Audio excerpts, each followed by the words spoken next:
Hello guys, this Dashik Muhammad. Welcome back to my YouTube channel. അപ്പം നിങ്ങളിപ്പോൾ ചിന്തിക്കുന്നുണ്ടായിരിക്കും ഈ ചുറ്റും കാണുമ്പോൾ ഞാൻ ജർമ്മനിയിൽ തന്നെയാണോ അതോ നാട്ടിലാണോ എന്നുള്ള കാര്യം. ഇത് ജർമ്മനിയാണ് ആക്ച്വലി. എല്ലാവരുടെയും ഒരു തെറ്റിദ്ധാരണ ഉണ്ട്, ജർമ്മനിയിൽ മെജോറിറ്റി സ്ഥലങ്ങൾ സിറ്റിയും കാര്യങ്ങളാണ്. എനിക്ക് തോന്നിയിടത്തോളം 80% ജർമ്മനിയിൽ ഇതേ കണക്കുള്ള പ്രദേശങ്ങളാണ്. അതിൽ കുറച്ച് വീടും കാര്യങ്ങളും കാണും, അപ്പാർട്ട്മെൻറ്റ് കാണും. വില്ലേജ് ഏരിയയാണ്. വില്ലേജ് ഏരിയ ആണെങ്കിൽ റോഡും കാര്യങ്ങളും എല്ലാം നീറ്റാണ്, ഹോസ്പിറ്റൽ ഫെസിലിറ്റീസ് എല്ലാം ഓക്കെയാണ്. പക്ഷേ മെജോറിറ്റി ഏരിയാസ് എല്ലാം എന്താ ഇതുപോലെ ഇരിക്കും. ഞാനിപ്പോൾ ഏകദേശം റോഡിൽ നിന്ന് ഒരു 100 മീറ്റർ ഡിസ്റ്റൻസിലുള്ള ഒരു പാർക്കിലാണ് വന്നിരിക്കുന്നത്. പാർക്ക് എന്ന് പറയാനായിട്ട് പറ്റത്തില്ല, ചെറിയൊരു പാർക്കാണ്. കാരണം ഞാൻ ഇപ്പോൾ താമസിക്കുന്ന ഒരു വില്ലേജ് ഏരിയയിലാണ്. ഫ്രാങ്ക്ഫർട്ടിൽ നിന്ന് ഏകദേശം ഒരു 45 മിനിറ്റ്സ് ട്രാവൽ ഡിസ്റ്റൻസോളം മെസ്സൽ എന്ന് പറഞ്ഞൊരു ഏരിയയാണ്. മെസ്സൽ ഏകദേശം ചെറിയൊരു വില്ലേജാണ്, വളരെ ചെറിയൊരു വില്ലേജാണ്. അതിനകത്ത് ഒരു പാർക്കിനകത്താണ് ഞാൻ നിൽക്കുന്നത്. ഈ മെസ്സൽ കണ്ടിട്ട് ജർമ്മനിയൊന്നും നിങ്ങൾ വിലയിരുത്തേണ്ട. ജർമ്മനിയിൽ നല്ല സ്ഥലങ്ങളും ഉണ്ട്, ഇതുപോലുള്ള വില്ലേജ് ഏരിയാസ് ഉണ്ട്. ഇവിടെ നിന്നൊരു 45 മിനിറ്റ്സ് ട്രാവൽ ചെയ്താൽ എനിക്ക് ഫ്രാങ്ക്ഫർട്ട് എത്താം. Frankfurt one of the top സിറ്റിയാണ്. അപ്പം വരാൻ നിൽക്കുന്ന ഒരു പാർട്ട് ടൈം ജോബോ കാര്യങ്ങളോ ഒന്നും നോക്കി പേടിക്കേണ്ട കാര്യമില്ല. കാരണം ഇവിടെ നിന്ന് ഒരു 45 ഡിസ്റ്റൻസ്, ഒരു 1 അവർ എവിടെ സ്റ്റേ ചെയ്താലും ഒരു 1 അവർ ട്രാവൽ ഡിസ്റ്റൻസിൽ തന്നെ നിങ്ങൾക്ക് പാർട്ട് ടൈം കാര്യങ്ങൾ അവൈലബിൾ ആയിട്ടുള്ള ഒരു ഇടത്ത് എത്തിച്ചേരാനായിട്ട് പറ്റും. സോ അതിന് ടെൻഷൻ അടിക്കേണ്ട കാര്യമില്ല. അപ്പോൾ നിങ്ങൾ തംബ്നെയിലിൽ കണ്ട പോലെ തന്നെ 5 ഡിഫിക്കൽട്ടീസ്, ജർമ്മനിയിൽ 5 ബുദ്ധിമുട്ടുള്ള കാര്യങ്ങളാണ് ഇന്ന് ഷെയർ ചെയ്യാനായിട്ട് പോകുന്നത്. എനിക്ക് ഫീൽ ചെയ്ത്, എനിക്ക് പേഴ്സണലി തോന്നിയ കാര്യങ്ങളാണ് ഞാൻ ഷെയർ ചെയ്യാനായിട്ട് പോകുന്നത്. അല്ലാണ്ട് ഇപ്പം എനിക്കുണ്ടായ ഒരു ഫീലിങ്സോ എനിക്കുണ്ടായ ഒരു എക്സ്പീരിയൻസോ ആയിരിക്കില്ല മറ്റൊരു പേഴ്സൺ ഉണ്ടായിരിക്കുന്നത്. അത് എൻ്റയർലി ഡിഫറൻ്റ് ആയിരിക്കും. സോ ഫസ്റ്റ് കാര്യം എന്ന് പറയുന്നത് ജർമ്മൻ ലാംഗ്വേജ് തന്നെയാണ്. പക്ഷേ ജർമ്മൻ ലാംഗ്വേജിൽ നെഗറ്റീവ് സൈഡായിട്ട് മാത്രം എനിക്ക് എടുത്ത് പറയാനായിട്ട് പറ്റത്തില്ല. കാരണം ഇത് ജർമ്മനിയാണ്, ഇത് ലോക്കലായിട്ട് ജർമ്മൻ സംസാരിക്കുന്ന ഭാഷയുള്ളൊരു രാജ്യമാണ്. അപ്പം ജർമ്മനി ഇപ്പം എല്ലാ രാജ്യം എടുത്താലും എല്ലാ രാജ്യത്തും അവിടുത്തെ ലോക്കൽ ലാംഗ്വേജിന് പ്രയോറിറ്റി കൊടുക്കുന്ന ഒരു കൺട്രി തന്നെയാണ്, ഈവൻ ജർമ്മനി സഹിതം. സോ ലോക്കൽ ലാംഗ്വേജ് സംസാരിക്കുന്ന ഒരു കാര്യമാണ്. പക്ഷേ ഞാൻ ഏകദേശം 4 ഇയേഴ്സായിട്ട് ഇപ്പോൾ ജർമ്മനിയുള്ളൊരു വ്യക്തിയാണ്. എനിക്ക് തോന്നിയിടത്തോളം കാലം ഞാൻ എവിടെയും സ്ട്രഗിൾ ചെയ്തിട്ടില്ല. എന്താ പറയുക, ജർമ്മൻ ലാംഗ്വേജിൻ്റെ ഒരു ബുദ്ധിമുട്ട് കൊണ്ട് ഞാൻ സ്ട്രഗിൾ ചെയ്തിട്ടില്ല.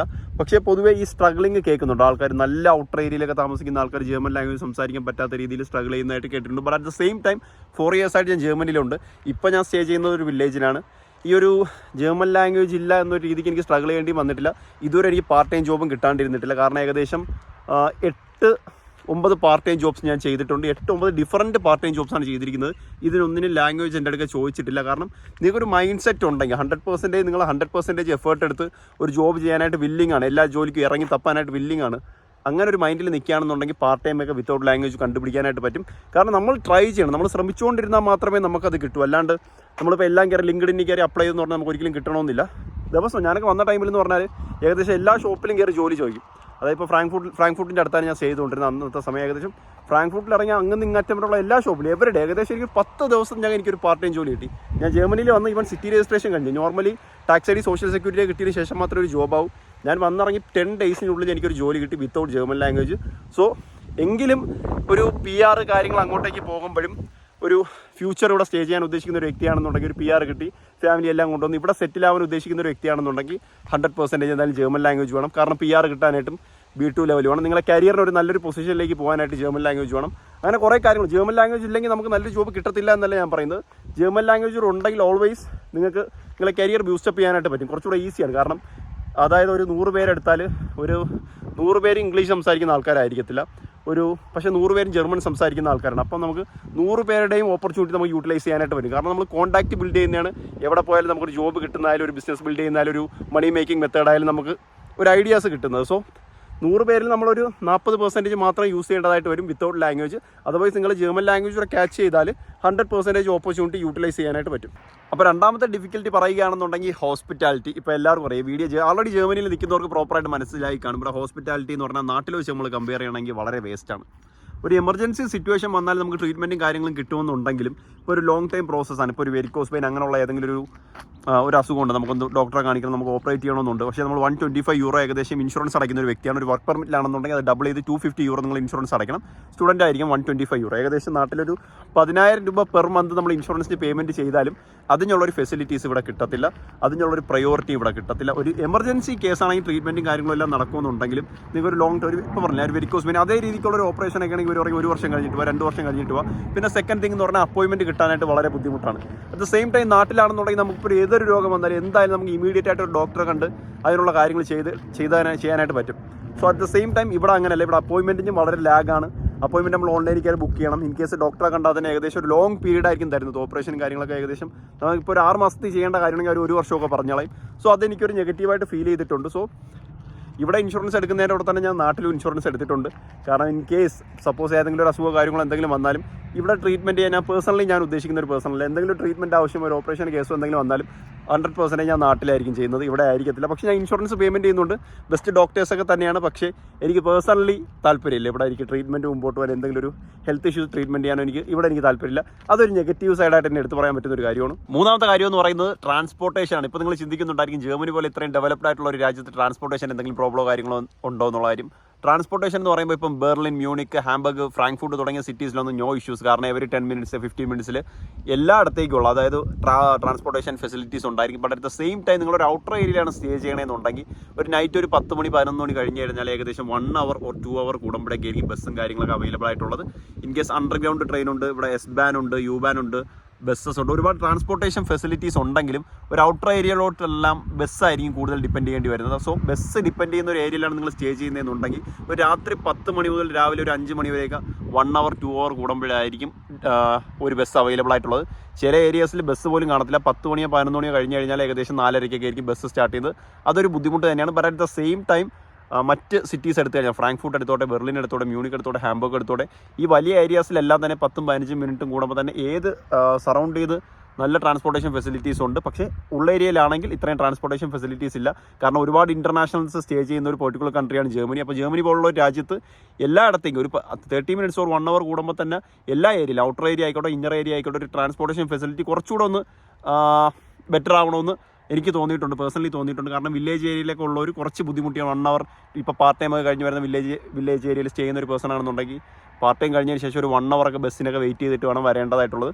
സോ ഒരു നൈറ്റ് ടൈമിൽ ഒരു ട്രാൻസ്പോർട്ടേഷൻ ഫെസിലിറ്റീസ് ഈ വില്ലേജ് ഏരിയയിൽ കൂടെ ഒരു കുറച്ചുകൂടെ ബെറ്റർ ആയിരുന്നെങ്കിൽ നല്ലതായിരുന്നു. അതാണ് എൻ്റെ ഒരു പേഴ്സണൽ അഭിപ്രായം. നാലാമത് നമ്മൾ എടുത്ത് പറയുകയാണെന്നുണ്ടെങ്കിൽ ഇവിടുത്തെ ഒരു സിസ്റ്റം എന്ന് പറയുമ്പം ഞാനിപ്പോൾ നിങ്ങൾക്ക് പറയുമ്പോൾ അത് മനസ്സിലാവണമെന്നില്ല, ഇവിടെ വന്നാലേ അത് പ്രോപ്പറായിട്ട് മനസ്സിലാക്കാനായിട്ട് പറ്റും. എനിക്ക് പേഴ്സണലി തോന്നിയ കാര്യമാണ്. പക്ഷേ ഇത് നെഗറ്റീവ് ആണെന്നും പറയാനായിട്ട് പറ്റത്തില്ല, എന്നാൽ പോസിറ്റീവ് ആണെന്നും പറയാനായിട്ട് പറ്റത്തില്ല. കാരണം ഇവിടെ എല്ലാ കാര്യങ്ങളും കൊറിയർ ത്രൂ ആണ്. കാര്യം എന്ന് പറഞ്ഞാൽ ബാങ്കിൻ്റെ കാര്യമായിക്കോട്ടെ, ഇൻഷുറൻസിൻ്റെ കാര്യമായിക്കോട്ടെ, ഗവൺമെൻറ് സംബന്ധിച്ച് എന്തെങ്കിലും ഡോക്യുമെൻ്റ് ആയിക്കോട്ടെ, ഈ ഡോക്യുമെൻറ്റ് കാര്യങ്ങളും എല്ലാം വരുന്നത് കൊറിയർ ത്രൂ ആണ്. അതായത് ഇപ്പോൾ ബാങ്കിൽ നമുക്ക് എന്തെങ്കിലും ഒരു ആവശ്യമുണ്ട്, പെട്ടെന്ന് നമുക്ക് ബാങ്കിൽ കയറി ചെല്ലാൻ പറ്റത്തില്ല, അപ്പോയിൻമെൻറ്റ് എടുക്കേണ്ടി വരും. എല്ലാ ബാങ്കിലും അല്ല, സം പെർട്ടിക്കുലർ ബാങ്കിലും സം പെർട്ടിക്കുലർ ഇൻഷുറൻസ് ഓഫീസിലുമാണ്. ഇപ്പോൾ ഗവൺമെൻറ് ഓഫീസ്, ഇപ്പോൾ റാത്ത് ഹൗസ്, അതായത് നമ്മൾ സിറ്റി രജിസ്ട്രേഷൻ ചെയ്യുന്ന ഓഫീസും ഹൗസ്ലാൻഡർ ബിഹോഡ്, അതായത് നമ്മൾ വിസയുടെ എന്തെങ്കിലും സംബന്ധിച്ചുള്ള ഓഫീസിലെല്ലാം നമുക്ക് എന്തെങ്കിലും ഒരു എൻക്വയറി നടത്തണമെങ്കിൽ തന്നെ നമുക്ക് അപ്പോയിൻമെൻറ്റ് എടുത്തിട്ടേ കയറാൻ പറ്റും. റിസപ്ഷനിൽ പോലും സംസാരിക്കാൻ പറ്റാത്ത വിസ ഓഫീസേഴ്സ് ഉണ്ട്.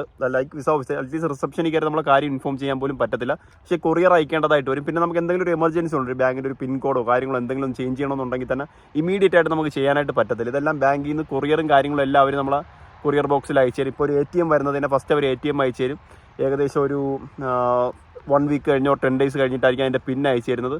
സോ അതൊരു ഡിഫിക്കൽറ്റിയാണ്. ബട്ട് ഇവർ പറയുന്നത് അതൊരു സെക്യൂരിറ്റി പാർട്ടാണ്, സെക്യൂരിറ്റിയുടെ സൈഡാണ്. നിങ്ങൾക്ക് തന്നെ പിന്നെ ATM കാർഡ് റിസീവ് ആയതിന് ശേഷമാണോ അവർക്ക് ഷുവർട്ടി ആക്കാനെന്നൊക്കെയാണ് ഇവരുടെ ഒരു രീതി. ബട്ട് ഇപ്പോഴത്തെ ഒരു ജനറേഷൻ നമ്മളിപ്പോൾ ഇന്ത്യയിൽ താമസിക്കുന്നിടത്തോളം നമുക്കെല്ലാം ക്വിക്കാണ്. UPI പേയ്മെൻറ്റ് ആയാലും എന്തായാലും വളരെ ഇമീഡിയറ്റ് ആയിട്ട് തന്നെ നമുക്ക് എല്ലാ കാര്യങ്ങളും ചെയ്ത് തീർക്കാനായിട്ട് ഒരു ബാങ്ക് അക്കൗണ്ട് സ്റ്റാർട്ട് ചെയ്യുന്ന ആയിക്കോട്ടെ ഒരു 10 minutes മതി. നമുക്ക് ഓൺലൈനിൽ കയറി തന്നെ സ്റ്റാർട്ട് ചെയ്യാനായിട്ട് പറ്റും. ഒരു ഇൻഷുറൻസിൻ്റെ പേയ്മെൻറ്റ് എല്ലാം പെട്ടെന്ന് നമുക്ക് തീർക്കാനായിട്ട് പറ്റും. പക്ഷേ ഇവിടെ എല്ലാം കൊറിയർ അനുസരിച്ച് കുറച്ച് സ്ലോ ആണ് പ്രോസസ്സ്. സോ അതെനിക്ക് നെഗറ്റീവായിട്ട് തോന്നി. പക്ഷേ സെക്യൂരിറ്റി സൈഡ് എടുക്കുമ്പോൾ കുറച്ചുകൂടെ ബെറ്റർ ആണ്, പക്ഷേ പ്രോസസ്സ് കുറച്ചുകൂടെ സ്ലോ ആണ്. അടുത്ത 5ാമത്തെ കാര്യം നമുക്ക് എടുത്ത് പറയാനായിട്ടുള്ളത് ക്ലൈമറ്റ് ആണ്. ക്ലൈമറ്റ് ഒരിക്കലും പറയാൻ പറ്റുമോ എന്ന് ചോദിച്ചാൽ പറയാൻ പറ്റത്തില്ല. നിങ്ങൾ യൂറോപ്പിലേക്ക് വരാം, യൂറോപ്പിൽ ഏത് കൺട്രിയിൽ വരാൻ നിൽക്കുന്ന ഒരു വ്യക്തിയാണെന്നുണ്ടെങ്കിലും ഈ ക്ലൈമറ്റ് എന്തായാലും ഓവർകം ചെയ്തേ പറ്റൂ. അത് വ്യക്തമായിട്ട് പറഞ്ഞു തന്നാൽ ഞാനിപ്പോൾ ഇറങ്ങി വീഡിയോ ചെയ്യാനായിട്ട് ഇവിടെ വരുമ്പം വെയിലല്ല, എന്നാലും ക്ലൈമറ്റ് നല്ലതായിരുന്നു. ഇപ്പോൾ മഴ പെയ്തുകൊണ്ടിരിക്കുന്നത് കാണാൻ പറ്റത്തില്ല, എങ്കിലും മഴ പെയ്തുകൊണ്ടിരിക്കും, മഴ ചാറിക്കൊണ്ടിരിക്കുകയാണ്. സോ ക്ലൈമറ്റ് എന്ന് പറയുമ്പം മെജോറിറ്റി ഏകദേശം ഒരു 7 മാസമൊക്കെ നല്ല തണുപ്പ് തന്നെയായിരിക്കും.